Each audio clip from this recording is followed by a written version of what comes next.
I have been teaching people to drive in Colchester, England since 2009. And here are my 5 worst bits of road. I think these road markings at the end of Boadicea Way are dangerous.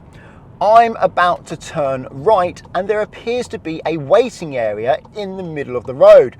But at the same time, on the other side of the road, there's the beginnings of a cycle lane encouraging oncoming cars to use this same waiting area.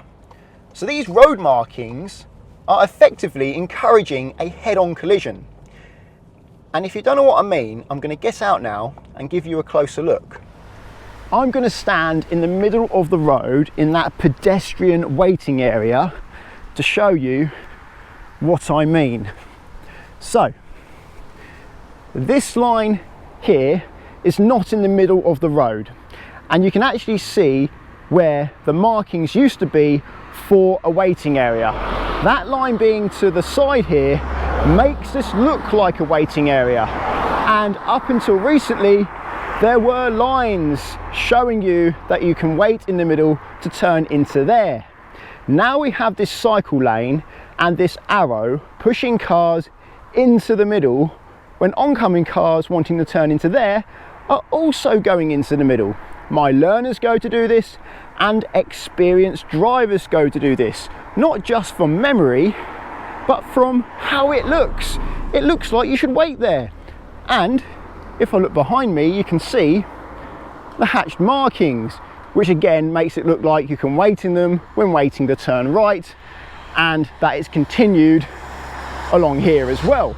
But to make it even worse, just cross the road again, you can see where the cycle lane begins is right after that island.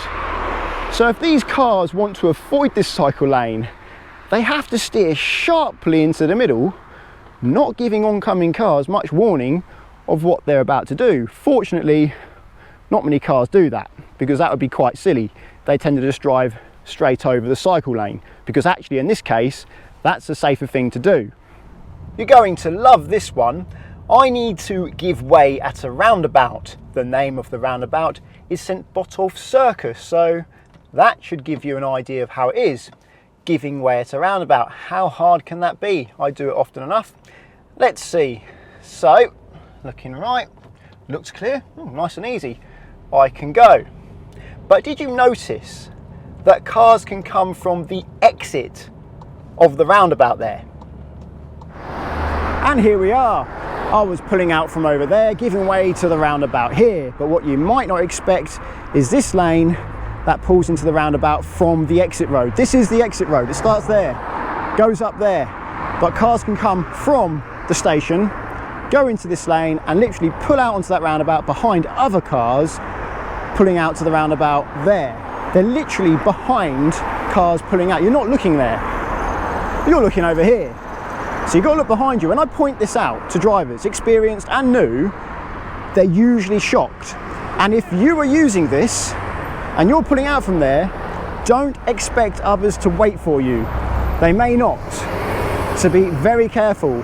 Oh, and to make it even better, there's a bus stop just on the exit of the roundabout over there. I don't know if you can see it in this camera, but yeah, it's at the very edge of the roundabout, a bus stop. Great place to put one. Something else that I should mention is that it used to be a lot worse.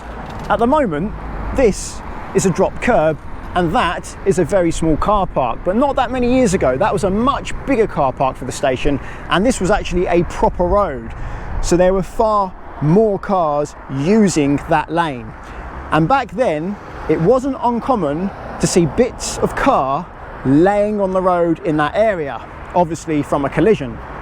I'm still at St Botolph Circus. This time I'm going right. I need to go towards the A134, which means I need the right lane. And you'll be able to see that soon. The road markings say the right lane for A134E for east, and the left lane will be car parks. When I get an opportunity, I'll get going. After this fan, now try and see these road markings. A134 is the right lane, car parks is the left lane, and I've got to stop at these traffic lights. Now what I should do, as I go around this roundabout, I have to move to the middle lane to stay on the lane to go towards the A134, and the car park lane next to me, on the left of me, should leave and go into the car parks. But often that doesn't happen. I've got a car next to me now.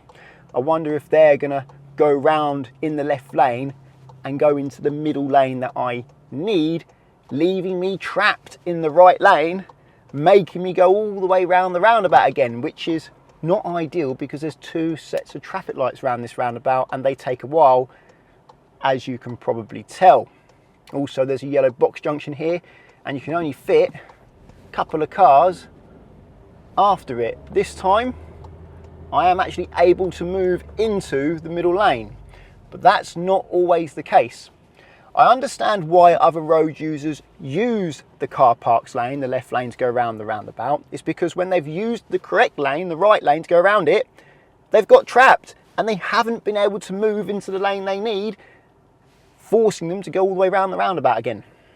So then people start using the left lane and it's a self-fulfilling thing. It happens because if you don't do it, you end up getting trapped. I actually agree with using the right lane. I think that the road markings are good and that's how it should be. And that's because if everybody was using the left lane, that wouldn't be a good use of space. Okay, so it's gone green. We've got the left lane and the right lane. Let's see who uses the correct lane here then. The left lane should go to the car park or leave. But no, the left lane has tried to go round the roundabout into the middle, meaning that silver van could not go to the middle lane as they're supposed to. Now they're trapped in the right lane. See the issue? I'm at the end of Lexton Road now, and I'm going to go right at this roundabout. The difference is I have to give way halfway round the roundabout. That's not normal. And I don't understand why I need to, because I can't see how it helps traffic flow. You see there's a give way sign here and a give way line. So as I go round this roundabout, I need to give way to these cars. But the trouble is, they don't always know that and they wait themselves because we're changing the way things are done. This is not the normal way of doing things. And when you change things, well, it confuses people. Generally speaking, you give way as you enter the roundabout and then you leave when it's safe. It's not often you have to give way halfway round the roundabout. If there's a good reason to do it that way because of traffic flow, yes, I get it. But looking at that one, I can't see how it makes a difference other than to complicate things and confuse people. I'm now going to do the last junction that I'm going to include in this video. It's the roundabout at the bottom of Ipswich Road. There are several problems. The first problem is the lanes are too narrow. The second problem is that the bends are too sharp, meaning the average driver struggles to keep their car within their lane. When they're going around those sharp bends in the narrow lane, they often end up cutting across somebody else's path. And the other issue is the middle lane that goes round the roundabout can either leave the roundabout or go round the roundabout. And the only way you know what they're doing is if the car signals, because their position looks exactly the same, so is their speed. And so often people don't signal. So my reverse sensor's going off because there's a Ford in front of me.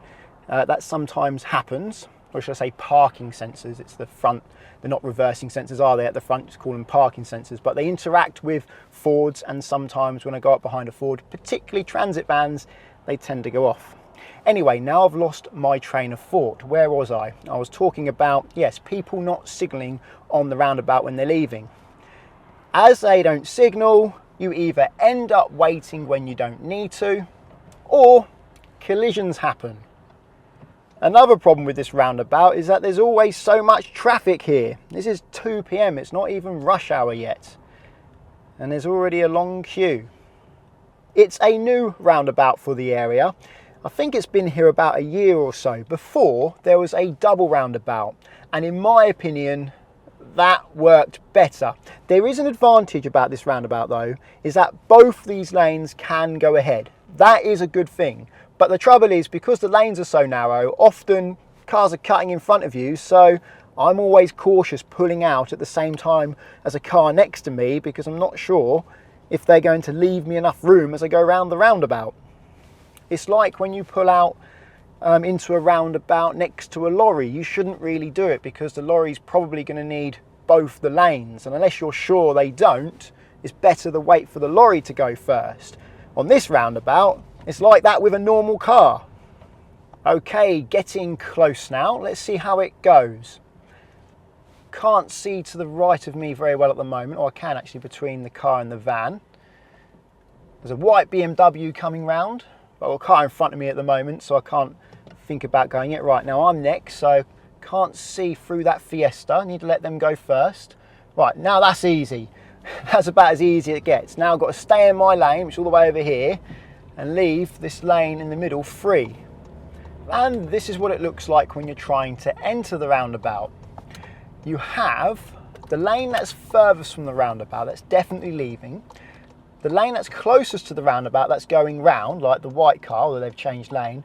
And then the next white car in the middle lane, they can leave or come round. And without a signal, you don't know which way they're going. So the Mustang's coming round, the red car, the orange car, looks like they're signalling to come round. Yes, I need to wait for them. They cancelled the signal, but it was on. The black car, not sure about. Where are they going? They are coming round, but they're signalling left at like quite an inopportune moment.